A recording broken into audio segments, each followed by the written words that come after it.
Class 7 থেকে 12 পর্যন্ত সমস্ত ছাত্রছাত্রীদের জন্য এডুভবন নিয়ে এলো এক অভাবনীয় সুযোগ। এবার থেকে অনলাইন মোবাইল অ্যাপে পড়ার সুযোগ পাবে সাধারণ মধ্যবিত্ত স্টুডেন্টরাও। সরকারি চাকরির প্রস্তুতিতেও সাহায্য করবে এডুভবন। এই সব কিছুই মাত্র 1 টাকায়। বিশদ জানতে স্ক্রিনে দেওয়া নম্বরে হোয়াটসঅ্যাপ করো। কৌমার্য ভঙ্গ করলেন অকৃতদার দিলীপ ঘোষ। শুক্রবার তার নিউটাউনের বাড়িতে বিবাহ বন্ধনে আবদ্ধ হওয়ার কথা রাজ্য বিজেপির প্রাক্তন সভাপতি তথা প্রাক্তন সাংসদ এবং প্রাক্তন বিধায়ক দিলীপের পাত্রী রিঙ্কু মজুমদার। বিজেপি করার সূত্রেই আলাপ দুজনের। দিলীপের ঘনিষ্ঠ মহলের বক্তব্য, গত লোকসভা ভোটে হেরে যাওয়ার পর দিলীপ যখন খানিক বিষণ্ণ, তখন রিঙ্কুই প্রথম একসঙ্গে সংসার বাঁধার প্রস্তাব দেন।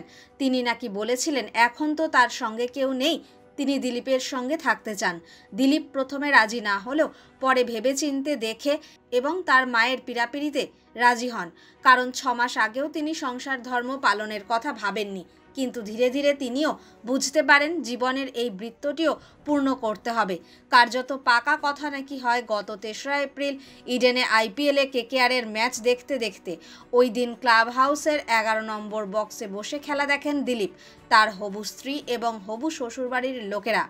বৃহস্পতিবারেই দিলীপের আসন্ন বিবাহের বিষয়টি জানাজানি হতে শুরু করেছে। সরাসরি তাকে প্রশ্ন করা হলে তিনি বলেন, কেন আমি কি বিয়ে করতে পারি না নাকি? বিয়ে করা কি অপরাধ নাকি? তবে তিনি সঠিকভাবে তখনই হ্যাঁ বা না কিছুই বলেননি ঠিকই, তবে হ্যাঁ যেমন বলেননি তেমনই নাও বলেননি। সেই কারণেই বিষয়টির সত্যতা নির্ধারণ করতে দিলীপকে বারবার যোগাযোগ করা হয়েছিল, কিন্তু তিনি ফোন ধরেননি। মোবাইলে পাঠানো বার্তারও কোনো জবাব দেননি। তবে দিলীপের ঘনিষ্ঠরা বলছেন, বরাবরের মতোই তিনি একটি সাহসী সিদ্ধান্ত নিয়েছেন। শুক্রবার দিলীপের বাড়িতে অত্যন্ত ঘরোয়া এক অনুষ্ঠানে দিলীপ রিঙ্কুর 4 হাত 1 হবে। কারণ দিলীপ আড়ম্বরে বিশ্বাস করেন না, তাই আমন্ত্রিতের সংখ্যাও খুব বেশি নয়। মূলত দিলীপ এবং রিঙ্কুর নিকটজনেরাই আমন্ত্রিত।